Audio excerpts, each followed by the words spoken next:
Good morning and welcome to Coffee Chat with David and Kylie Knight. Hey, so good to see you this morning. Yes, today is Friday, October the 9th, 2020. Crazy. We're here again. Thank you so much for joining us.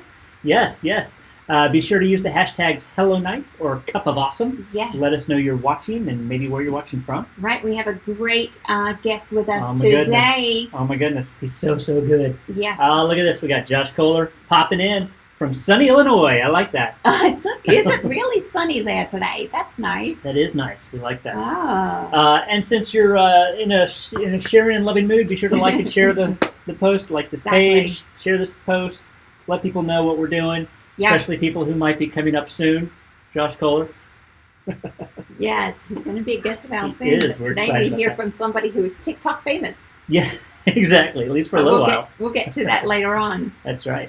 Yeah. So it's been a week since we've hung out. Yes. For a real this week. For a real week, because we didn't have the That's true. thing in the middle. We didn't have the anniversary in the middle. We had kind of a busy weekend, though. We attended our beautiful friend Melissa. She is the executive director for Life Talk, which is a local pregnancy resource center. Mm-hmm. And we were invited to be a part of their gala. I got to be an MC. Did a little magic. Did a little magic. That was on fun. stage. It was fun. Brand new trick. It was. Went well. I always like that. And we got to hear some incredible stories about people coming in there thinking, I guess I can tell that story briefly, right? Yeah, please. Yeah, so she told this story as we're sitting there. This lady was from down in, as a friend of a friend or something. I don't know the exact relationship. Anyway, she planned on going to Planned Parenthood on Friday. Mm-hmm. In Austin. In Houston or something. But she was up here visiting somebody, family perhaps. And so the connection got through to Melissa. And Melissa's like, I think we're pretty busy on Thursday, but we'll see if we can get you in. They squeezed this lady in for an appointment on Thursday, which was she was going to go to the Planned Parenthood the next day. But while they were at this pregnancy resource center, she changed her mind. She was going to get an abortion, decided to keep the baby, and she dedicated her life to Christ at the same time. I mean, come on. Right? How amazing is that? That deserves some love. That deserves some love. That's a story right there. Fantastic. And they were able to set her up and get her the help and all that she needed to get through this pregnancy. Make sure she's not alone in the process. And it was great. Yeah. We heard some amazing stories. It was a really great night.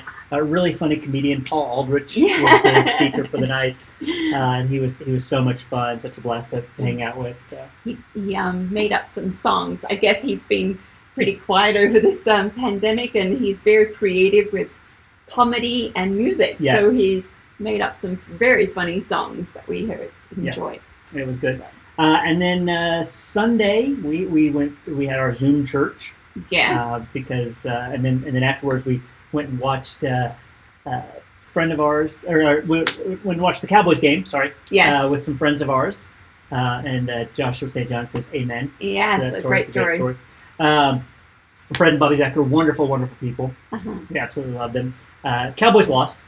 That was sad. Yeah, that was rough. Yeah, especially the Browns. I know. You can't trust anybody anymore. It's 2020. Nobody's reliable. It's 2020. Gone are the days where the Browns, you go against them, you're going to win against the Browns. Right. Not even they're reliable anymore. No. I'm telling you, it's 2020. 2020 is throwing everything off. It is. However, one good thing came out of that day. Yes, it did. Yeah. So our friends... they know we love coffee. They do know we love coffee. So they got us some Coffee Hound coffee. Yes. Made in Maine, which my mom would appreciate. It's a dark roast. It's pretty good. I like it. It definitely is a dark roast. Like you can tell. Roast. You can tell. Gives you a little punch. There we go. Nice. Wake up. Exactly. So we got some dark roast that we're drinking this morning, and they also gave us these mugs. I don't know if you can see that very well, but it says this mug contains magic. That's right. Magic. I give it the right angle. I don't know. That's close enough. Close enough. Anyway, so yeah, because there's coffee. That's right, and it's a nice mug. It is. So we got 2 of those mugs. Josh Kohler says it's time to cheer on the Bears. which they did really well last night. Am I right? I think they played Tampa Bay. Oh, really? And Brady. And I wow. think, Josh, correct me if I'm wrong, but I think they played last night. Did they really? And they won against Brady? I think so. I might be wrong. Okay. I think I read something about that this morning. He'll correct us. Sure. Yes, he will correct us. Nice idea. I appreciate the offering. However, we're not bandwagoners. No. We stick with our team. Even though the Cowboys are probably going to completely fail this season, we're going to remain faithful to them. Yes, we're going to remain faithful. Yes. Although, the joke that's going around about our league is like the worst league in the country. And I think we're tied for first, or at least we're second. We're second with one win. Yeah. So Josh says they won by 1. Oh, okay, congratulations! Anything against Brady? Yes. We're not biased at all. And Joshua St. John. We just lost some people. We did. Joshua St. John says, "I miss hockey season." Yeah, it was a good hockey season. Bummer that the Stars didn't go didn't win it, but they were there. They were there, which is a big deal, and I'm proud of them. Exactly, proud of them. Proud of you, Stars. Like she said. Yeah. And then the rest of the week we've been just kind of working. We've got some cool projects that are happening right now, and yes, some projects that are really. We hung out with friends Monday night. We did hang out with friends Monday night. Yeah. Yeah. Who are starting their own business. Yes. And they wanted some advice. They're starting it as a husband and wife, and they've never worked together as a spouse team before. So they're like, so how does that work? With you two working together, how do we work together? Yeah. So we kind of tried to guide them a little bit as we could. Yeah. We were mentoring. Yeah. It was fun. Yeah, it was good. Fun. They're a sweet couple. We love them. They have a tiny house, and it was really cool to go inside that they built. They built it themselves from scratch. Crazy. Nothing else. I'm like, so they gave you all the supplies, and they gave you like a. Yeah, you thought it was like IKEA. Like the IKEA house. Exactly. I thought it's like an IKEA house where they were just like, I put A to B and B to A and read Swedish or something. But but no, he did it. He did it all on his own. So he just built this trailer thing and then just built it up. Yeah, and it was amazing. Very impressive. All right. Well, speaking of sports and building and all sorts of awesome people, should we get to our guest for today? Yes, please. All right. So we met this gentleman several years back at a ministry conference. Really great guy. Just has a huge heart, and you're going to find out a lot about him in our talk today. So would you guys please welcome our friend and now yours, Mr. Sam Powers. Woohoo! What is up, my brother? How's it going? Good morning. Good morning. It's wonderful. I got my cup of coffee for y'all this morning and just excited to be here. Little HPU action going on. I love that. Very good. HPU. Yeah. We got to perform there a few years back, didn't we? Which one? Howard Payne. Yes, we did. We have. Yeah. Performed at Howard Payne. You should do it again. I agree. We had such a blast with them. We really did. They were a fun audience. They really were. Well, hey. I like your background there. That's really cool. Thank you so much. I'm trying to peek over your shoulders here. You make those? Yes. No kidding. Oh, we'll have to ask you about that, won't we? Yeah. We'll have to send some orders your way. That's right. That's right. Especially like that coffee one right there, right at his shoulder. Yep, that's my favorite. That would look good here, wouldn't it? It would. Well, hey, man, let's jump right into it. Let's get started. Tell us your testimony. How did you come to know Jesus? Yeah. Hey, so I'm from a small town. Actually, I'm back serving in this same town, Henrietta, Texas. And I grew up here, but I grew up in a broken home. And so there was like drugs and alcohol, there was abuse in our home.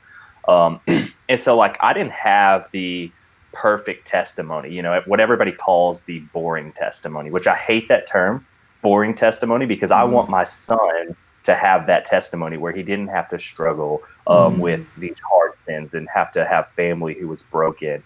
And so growing up, that's what guided me towards Jesus. The first thing that guided me was I didn't have a dad. My real dad wasn't around, and he just wasn't there. So I was always struggling with, man, I don't feel loved. I don't have a dad. Like, where is that?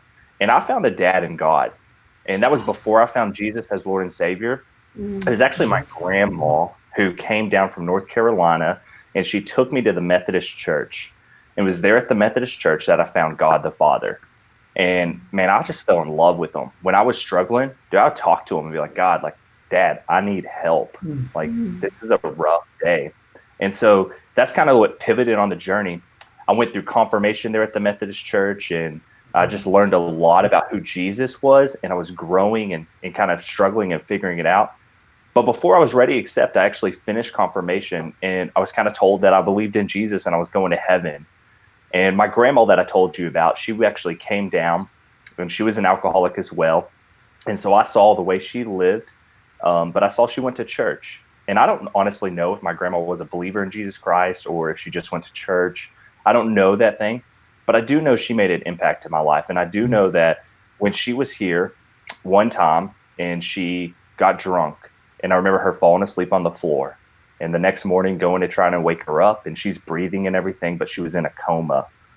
And it was that pivotal moment where she never woke up from that coma that just really kind of started pushing me to search, like, hey, what is this? Like, what is heaven? What happens when you die? And I went to another church called Grace Temple Baptist Church. It was there. A traveling evangelist came. He was a blacksmith, and he had the fire going, and he had the nail, the railroad spike, and he threw it in there, and he was hammering it. He was telling the story about Jesus. And he told it in a new way that everyone around me had said the exact same thing. But God took that veil off my eyes at the age of 14, where when I saw Jesus on the cross, I saw my personal sin. Not that Jesus died for, everyone, but Jesus died for me and what I had done. And it was there, like, actually the pastor came to me afterwards and was like, Sam, like, what are you doing? Like, don't you already know who Jesus is? Everyone just assumed I knew who Jesus Christ was as Savior. I knew who he was as God. I knew who he was as, even Lord, as Dad, but I didn't know him as Savior. And that like really pivoted and changed my entire life and my entire career. And so I came to know Jesus at 14 years old outside at Grace Temple Baptist Church. Man, that is an awesome story. That really is. I love that. And I love that you talked about how that you knew who God was, but you didn't know who Jesus was, and you didn't know that connection and that point. Because I think a lot of us, it's easy to say, yeah, I believe in God, or yeah, I believe in Jesus, but not really understanding what that means into personally. Your life. Yeah, that's very powerful. Thank you for sharing. Yeah. So, yeah, and I think so many people just need to realize, like, man, there's so much to it, but there's only one way to the Father, and that's through Jesus. It's not being a good person. It's not going to church. And there's some tough questions, like, with my grandma, I'm always wondering, like, did she actually know Jesus? But, that's part of the story is like, hey, like, man, it's helped me to make sure my son, the students I minister to, everybody knows who Jesus Christ is as Savior, and there's no question or doubt about it. So good. Yes. And I love that you want that for your son. Yeah. The boring story. Boring story. Yeah, it's good. I love it. So we know that you have been in student ministry for a while. So how did you know you were called to minister in that way? Yeah, so continuing on the testimony right there, the church that I went to, Grace Temple Baptist Church, God started doing some big things in a lot of our lives. And so we started just really seeking who God was. Not long after that, I made a few commitments at that church. Not only gave my life to Christ, I took a True Love's Weight commitment. I also gave my life into ministry, all right there. And I didn't know exactly what that would look like. I really wanted students, just because even in junior high, so part of my testimony, even in junior high, I got mixed up with drugs and alcohol and dipping, all the things that my parents were doing that I swore I would never do. I found myself in the midst of them. And so, like, most people are like, man, junior high kid doing that stuff, it's actually more common than what most people would want to believe. And so, like, my heart and passion was always for people like me who had broken home lives, who had drug addictions in their family, their lineage. And so to have that passion already instilled in me just because I saw what God did to and through me man, it just wanted to serve back and give back where I came from. Unfortunately, though, the church actually split. Satan, that's what he likes to do, is cause division. And so he dove right into the church. The church split. The pastor mentor of mine moved all the way to Virginia. And there was a bunch of us students who were serving every Wednesday going to church, but Tuesdays, Thursdays, Saturdays, we were delivering meals to elderly people, doing home visits, and just being the hands and feet of Christ. And it all shut down. And so we were left wondering, like, what do we do? And many of those students actually ran from Jesus, has never been back in church again. Luckily for me, I got pulled into my home church, what I call my home church, First Baptist Church, and started serving. But I always still wrestled with that call, because if church was messy, if church was so hateful like this split, I didn't want to serve in it. Like, that wasn't for me. And so through sports, my freshman year, I suffered an injury to my shoulder. And all throughout my high school career, I played football, powerlifting, and threw shot put and track on a torn labrum that happened my freshman year. Oh my goodness. So my family, we didn't go to the doctor. Like I said, my family thing. So my senior year, it just hurts. And I finally get an x-ray to turn out it's a 360 torn tear of my labrum. And I have to have surgery. Well, I was looking to go play football at some places, but all those places kind of got shut down when the word surgery came up. Sure. And so Howard Payne University said, hey, we want you to come play football for us. We don't care about the surgery. Oh. And so I went to Howard Payne University for football. Little did I know it was for ministry. And so God completely put that call back into my life, into ministry. And then when you serve, I don't think it takes very long for you to serve in an area and it's not your area. For example, children's ministry is not for me. I do children's church, and my wife has to be with me because I do not function well with little kids. Like, if they are 5th grade and down, I don't know what to do. God has just blessed me with an ability to engage and leverage from about 6th grade up. Yeah. And I really love junior high the most, because they're not so busy with sports. But man, I love high school just as much. And so I just kind of sorted that call out, and God just kind of made it clear that student ministry was what it's been. And ever since I went to Howard Payne, I've been serving underneath the student pastors, or serving in student ministry. Nice. Man, that's so awesome. That's so awesome. Well, and you've mentioned a little bit about your family. I want to show here's a photo of you and your wife and your little one. You guys look so cute. That's my wife, Jessica, and my son, Colson. And so me and my wife, actually part of the college story, my wife prayed that she would marry a minister. She had a calling to be a minister's wife. Really? Yeah, which is real crazy, because like when I first met her, like was in junior high, and that's when I was doing drugs, skateboarding, and like I call myself long hair Sam because I had long hair and I was kind of like rough. And she was like, "No, I don't like that guy." We actually ended up being high school sweethearts, and we got married in the middle of college. So she came over to Howard Payne, and that's our little son Colson, and he is 2.5, and he is awesome. Aww. Yeah. I love that photo adorable. Of you guys. And there's this one, which is super cute as well. That's really right? cute. It's so adorable. Seriously, there's too much cuteness there. I know. I love it. Well, thanks for allowing us. If you're ever in Henrietta during Christmas time, we've got a guy who actually decorates his whole house and lets people come take pictures in front of it. And that's where that picture was actually taken. It's like the mini winter wonderland. Just holler at me if you're driving through. You got to stop and take a picture. Oh, nice. Might have to take a trip out there just for that. Yeah. That'd be fun. And hang out with you. While we're at it. Yeah. You mentioned your love for sports and football and all these other things. And so now you actually serve as an area rep for Fellowship of Christian Athletes. Why do you think there's such power in the intersection of Christianity and athletics? Man, honestly, a sport doesn't discriminate between who comes and who doesn't. It doesn't matter what kind of walk of life you have. You're able to come as long as you're willing to submit to the team, right? Mm-hmm. And as you probably heard me say that's the exact same with Christianity. We don't care what walk of life you have, as long as you're willing to follow Jesus and come, like, man, you're part of the team, you're part of the family, you can help make the mission happen.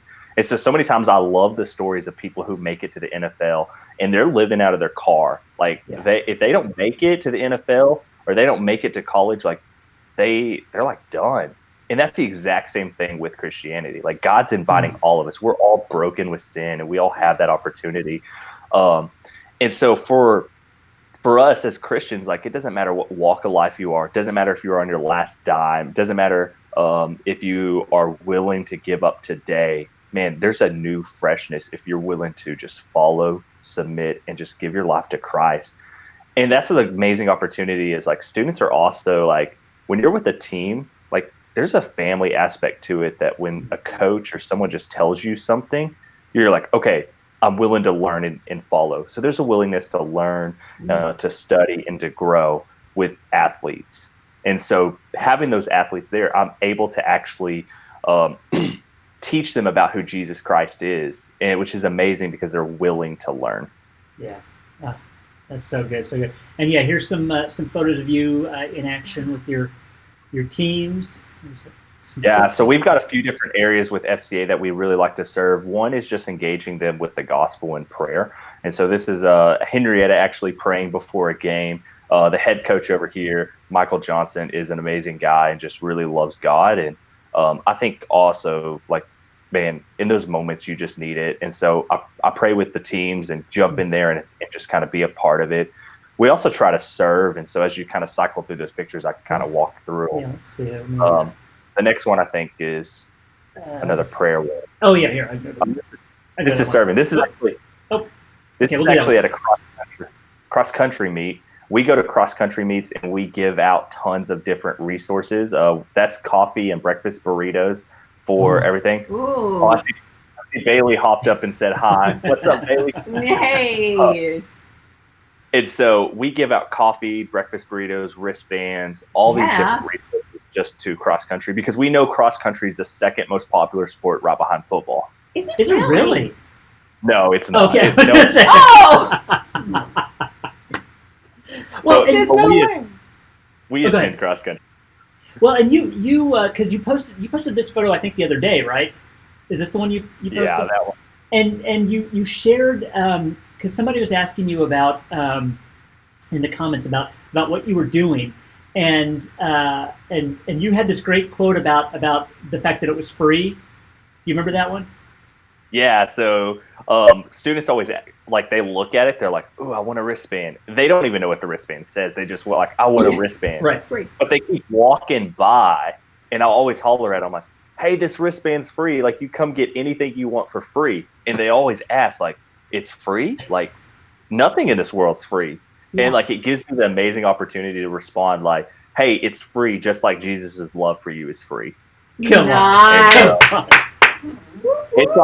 It's like the home run. It sets me up, and I just get to knock it out of the park. So good, so good. Let's see, we've got so here's the volleyball players, I think. Yep, volleyball. The cool thing about today's society is, like, kids know each other. It doesn't matter if they're playing each other; they can find them on social media and talk, and so they know kids from all over.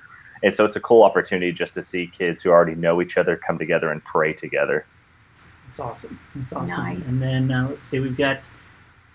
I'm trying to figure out what this another thing we do is try to serve teachers and coaches, and so we were serving breakfast there, or not breakfast, but lunch there for their teacher in service day, and just giving food away, because especially this year, it's hard for teachers. Yeah, that's so good, so good. And then this one. Hey, that's we've got some students, and we're giving some care packages away for coaches, and so we packed them full of. There's a bunch of different snacks in there. There's a Bible for the coach. We want to make sure every coach has a Bible. Nice. There's also, in some of those boxes, if we know the coach, we give them some student Bibles so that they can intentionally give that away to students. We give them devotion and discipleship material in there. So that box is packed full of goodie. There's actually a face mask there with FCA that we gave them. So as they're having to wear face masks, they can rep FCA. Nice. It's so good. So good stuff. Yeah, love it.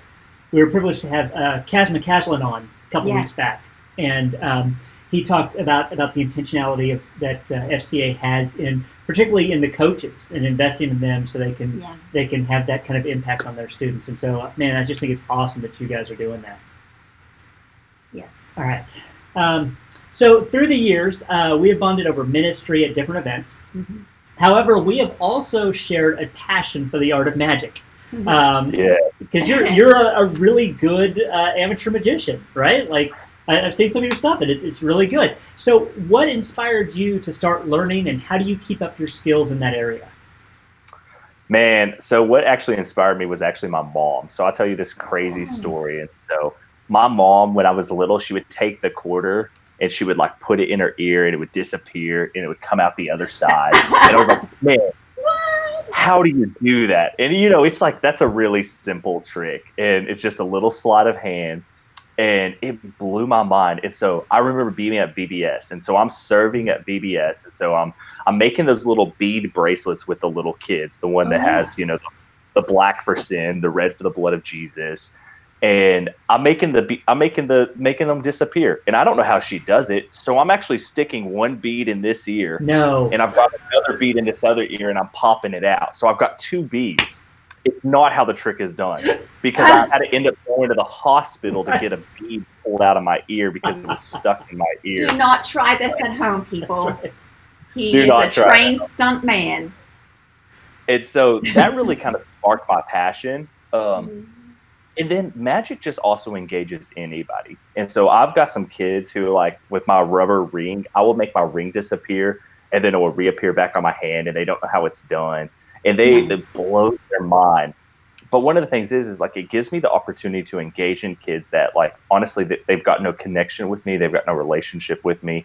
And then plus, I just love it. It is amazing just to put in hours of work to figure out a trick or an effect and perform it flawlessly. And so I'll tell you one more crazy story. So I actually taught myself how to fire eat. Once again, don't do that. And so I learned how to eat fire, and I looked up this guy that taught it. I read his whole book on how to eat fire and studied it all. And in my garage in Brownwood, Texas, I taught myself how to fire eat. My wife had no idea because I knew she would be against it. Right. And so, but that's been a really cool opportunity because I went to a youth pastor conference. Download Youth Ministry hosted one called DYM 100. And I had the opportunity to do fire magic, for all of these youth pastors there. Nice. And it was just a really cool opportunity. Oh, that's so good. That's so good. And I remember you took me to a youth or magicians hangout where we got to hang out with a bunch of different magicians, and that was one of the coolest things ever, because as an amateur, when I see those guys like yourself and other people who just put a ton of time into it, man, it is amazing. Well, it was a lot of fun. I enjoyed hanging out with you, so I'm glad you enjoyed that. Cool. Yeah, and don't go eating fire. No. Putting beads in your ears. Putting beads in your ears, no. Exactly. I'm assuming, sorry, this is way off topic, but was it the Brian Brushwood fire eating? Oh, yeah. Yeah. Okay. It is Brian Brushwood. Yeah. He's so good. He's amazing. Wow. All right. Yeah. So before we brought you on, we teased about this guy who became TikTok famous early on. So tell us the story. What are you famous for? What have been the results of that? And how would you encourage others to express their faith through social media? Yeah, so social media is something I study just quite a bit, being a student pastor. I want to know where the students are at. I want to know what's pouring into them. And I like to geek out a little bit. I like the nerdy algorithm behind the scene. And so when TikTok started kind of emerging, I just kind of paid close attention to it, and I just started kind of looking at it and figuring out what it is and what's going on. And I kind of put a lot of things together, and I was like, man, I'm going to make a video, and it's going to be chugging water. And so I chugged a glass of water, and it blew up. And I didn't think it would blow up. I figured it'd get some likes. But when the social media is new, the power for you to go viral is really at its highest point. The more people that get on it, the harder it is. Yeah. And so I did that, and I was like blown away. It was actually like in church. I remember I was sitting in church, and my phone just started operating like crazy. My wife's like looking at me. I'm like, I don't know, it won't shut up. And I had to turn off my phone in church. My phone was getting like hot. It was crazy. And we get home, and like the video has like 1 million views on it, and I'm like, what is going on? And all these people are like commenting on it. One of the things I saw in just a ministry opportunity that came from it was like there was tons of young kids on there. I don't recommend anyone have a phone, especially at a young age. Like my son, like we have a no screen policy. We don't use screens as babysitters. We want to be engaged with them. And I don't think I'll even give him a phone until when he turns 18, he can have a phone. That's my philosophy. And it's because the power of social media is great on both ends of the spectrum, right? So you have a great opportunity for a lot of good things to happen, but you have an even more opportunity for bad things to happen. And so right now, Cardi B's #1 song exploded partially because of TikTok and other social medias. And that's a bad thing. Yeah. And these kids, they know phrases. Like legitimately, if you look at my phone search history after I go visit a school, you'd be like, Sam, what are you Googling? It's because I want to know. Like, I want to know what these kids, when they say something, I want to know what they're engaged in and what they've heard and how they've heard it. And man, I have to Urban Dictionary a lot of things because I'm getting it's not all hip lingo for me. Right. But social media is so important for us to keep a pulse on, and we need a lot of good believers. Like, honestly, if it was up to me and I wasn't in student ministry, I wouldn't have any social media. Like, I would delete them all. So I would, like, it blew up on TikTok, and I probably should have leveraged that and kept putting a bunch of different posts on and continue to engage and keep that audience. But really, like, I don't want to spend all that time on social media. And so I have social media because of ministry purposes. But we need godly men and women to leverage the good side of social media, to be posting encouragement, to be posting all these positive different things. And there's one youth pastor, and he's the one who prays for you. He's like, stop, can I pray with you just a second? And he's on TikTok, and man, I think he's got millions of followers. Okay. And all he does is like pray and encourage people. That's awesome. That's so good. That is good to hear. I could be down with that. Yeah. I like that. Because when I first heard about TikTok, when we heard that it was coming out and people were starting to get into it, we're like, not another social media to keep up with. I feel like we've got enough, and it's hard enough keeping up with the other ones as it is. And this was a whole different thing. Yeah. And we're like, I can't be cool like Sam and chug water really fast. What are we going to do? So that's really encouraging to say, there's people out there just going, let me pray for you. Yeah. So. And honestly, like, really, we need people. Like, I don't think we need to avoid dark spaces. Like, light, God is light. Light doesn't avoid dark spaces. It penetrates dark spaces, right? And so I'm not called to be the person, though it was awesome to go viral. I'm not called to be the person that's going to be posting all the time and encouraging. It's just not part of my call. But it's we need people to actually invest and pour and put a lot of time and effort and not be a sellout. I hate seeing these kids, they go viral and they're talking about Jesus, and then all of a sudden they're doing the Cardi B dance. And I'm like, what did you do? Like, these two things don't mix. Light and darkness don't mix. And so I hope the light battle wins, God's battle wins, but we'll see. I know it wins in the end. Well, we know it wins. Yeah, exactly. Yeah, we know the ending. Spoiler alert. Right. Well, and just as a heads up, man, you got a lot of thumbs up as you kind of talked about your thoughts on that. So thank you so much for sharing. And I was looking at your water chugging video, I think yesterday, and I think it's over 3 million views at this point. Yeah. So that's crazy. Okay, so we have had some awesome, really strong answers to some deep questions. We're going to switch things up a little bit and do something a little more fun with a segment that we call 5 Questions. 5 questions. All right, Sam. What are you binge watching right now? Ooh, binge watching. So this one's a little bit different for me. Usually I am binge watching some kind of YouTube. I don't binge watch anything too hard unless my wife helps, engage it. And so usually it's YouTube. And right now, man, I've just kind of been off for a while, but if I'm on YouTube and I'm binge watching, it's either woodworking stuff. I binge watch a lot of that, or I love TED Talks. Oh yeah, those are good. Oh, those are good things to binge watch, though. I like that a lot. That's fantastic. Educational. Right. Nice. All right. I know the second question might be a little tough for you. If you could have any other job than the one you have right now, what would it be? Oh man, that is a tough. So I heard someone one time say something about a Renaissance spirit or a jack of all trades. And that's really is my soul. You know, like I mentioned, I do woodworking on the side. This is my pay off student loans plan. Man, if I calculated up how many jobs I've had throughout the years, I've always done multiple stuff just to either get by, to serve and do ministry. Yeah. But my favorite job I've ever had was I worked in a plasma cutting machine. And so it's called Langley Metalworks. It was in Hyco, Texas. And so I operated a plasma cutting table, and we cut out everything from metal signs for your house to metal signs for like entryways for like your ranch. We even built a bridge one time.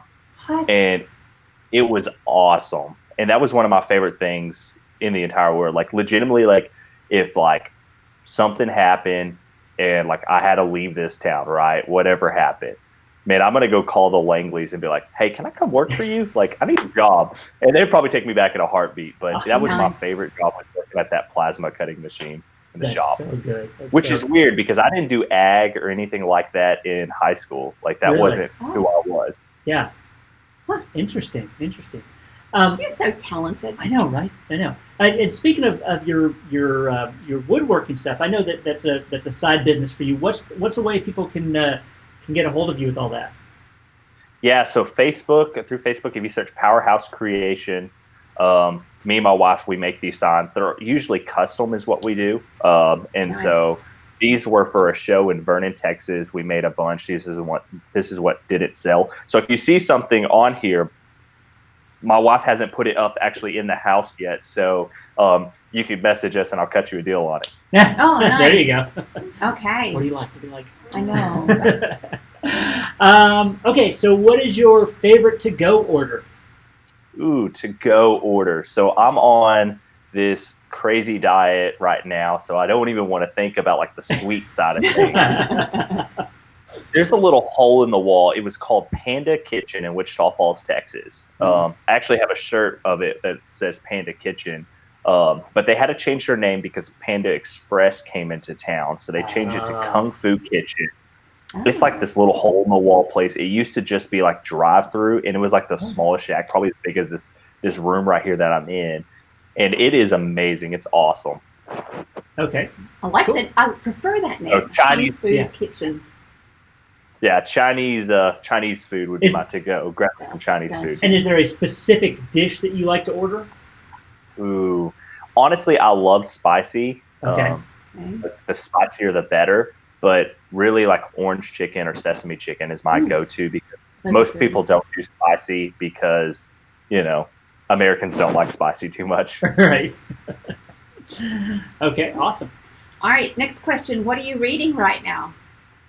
Ooh, so I just finished a book called The Energy Bus. Have you heard of The Energy Bus? No.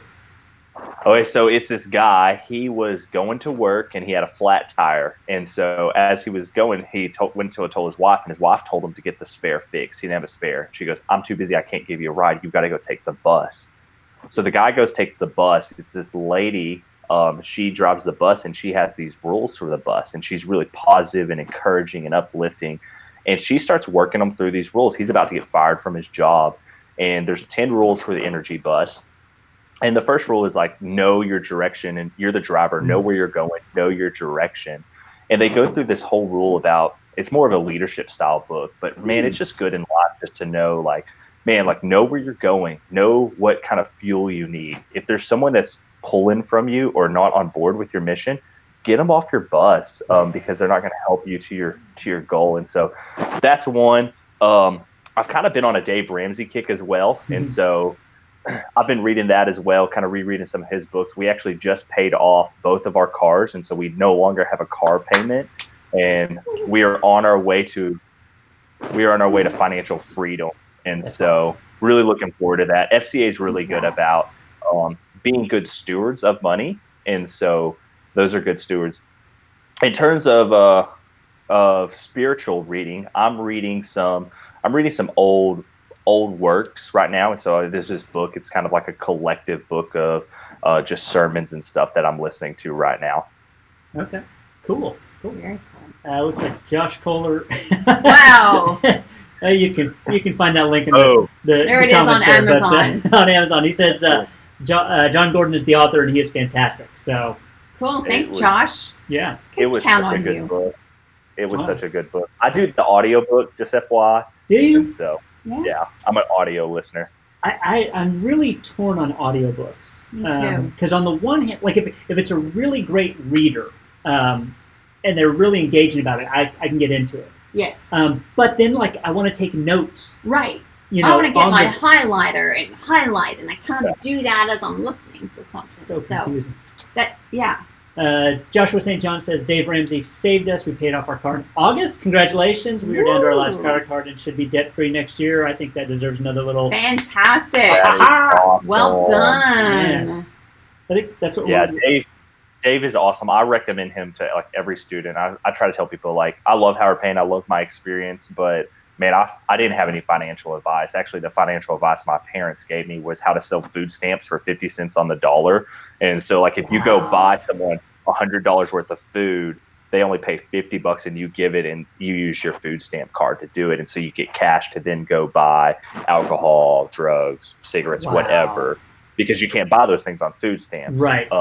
That was like my financial advice growing up. Like I saw my parents do that all the time. And so I went into school and got student loans, and I just recently learned about Dave Ramsey and jumped on the train, drank the Kool-Aid, and it's been one of the best decisions ever. And it's been awesome. So I'm excited to hear, Josh paying off all that stuff as well. That's exciting. That's fantastic. Yeah. That's fantastic. Very good. Okay, last question. They decide to make a movie of your life. Who plays you? Oh, goodness. So, Dude Perfect, Tyler from Dude Perfect. A lot of people say I look like Tyler from Dude Perfect. And so he would probably be my go-to. You got to think redhead, you know what I mean? Ed Sheeran. But honestly, like if I was going non-redhead, there's a rapper. His name is NF, and he's very famous. But he went through a lot of things I did. His mom OD'd on drugs. He had a rough home life, abusive home life, and like he's sang songs about it, and I relate to him really well. And so he's not an actor. But like honestly, if I wanted someone who would be authentic and could actually be like someone who plays it really well, I would choose NF. Wow, nice. You might be the first guy who didn't immediately say, well, Chris Hemsworth or Brad Pitt. So I'm impressed. Hey, Chris Hemsworth and all those guys, they just have a different body than me, and it doesn't kind of fit the form. So I haven't really heard of too many stories of actors eating food and gaining weight to play roles, and I don't think Chris Hemsworth would want to do it. Which one? Do you have one in your mind? That would be cool to hear a story like that. To play you? Or, no, that went the opposite way, because you always hear about the actors. Who was it who recently actually did put on it? Oh my goodness, I can't think of who it was. Somebody just recently had to put on a ton of weight. Stories about because Christian Bale does a lot of that flip flopping, which is not really healthy. But where he's had to put on weight and lose weight, put on weight and lose weight. That's crazy. Rough. Cool. Well, hey man, we thank you so much for joining us today. This was a blast. Yeah, so good. Yeah. Well, I've been a fan of the show for a long time. I don't know if y'all remember, but actually, man, my son's 2.5, and I was doing his room, so it's almost 3 years ago. I don't know how long your show's been going. It's at least been going for that long. 3 years. Just celebrated. Okay. I was remodeling my son's room, and I would turn y'all on every Friday as I was working and remodeling, and I would listen to y'all every Friday as I remodeled my son's room. Long-time listener, first-time interview. Yeah. When I'm in my room, when I'm in my son's room, I always think about that, because as I remodeled, y'all were always on the speaker playing and listening, and y'all would ask me questions, and I would be like nailing something up, and I'm like, sorry, can't answer that. Yeah. I knew I loved you. That's great. Well, thank you. Yeah. Appreciate it. All right, man. Well, you take care, and we will talk soon. Okay. Perfect. God bless y'all. You Stay too, close. Sam. Thanks. Bye. Well, that was so much fun. Great. He's such a great guy. He really I is. told you I love his heart. I love Yeah. just his enthusiasm for life. It's just Super contagious. talented. And he's super talented. Yeah. I do kind of hate him for that. I know. Yeah, he kind of does everything. Yeah. So it's disgusting. But we love him. Me too. Well, speaking of longtime listeners and coming on, Yes. next week, Josh Kohler is going to be with us. Our very own Josh. Yeah, he is fantastic. He's always joining in on the conversation. Yes. He'll be talking to us about ministry and the Style and Pastor blog that he runs. Woohoo! Styling. So we'll have to look really good for next week. I know. The pressure's on. I feel a lot of pressure now. Oh, I forgot to mention something at the top of the show. Oh. So I had my hair done yesterday. Oh, yeah. And this is just a warning to all of you, kind of speaking about, social media and things like that.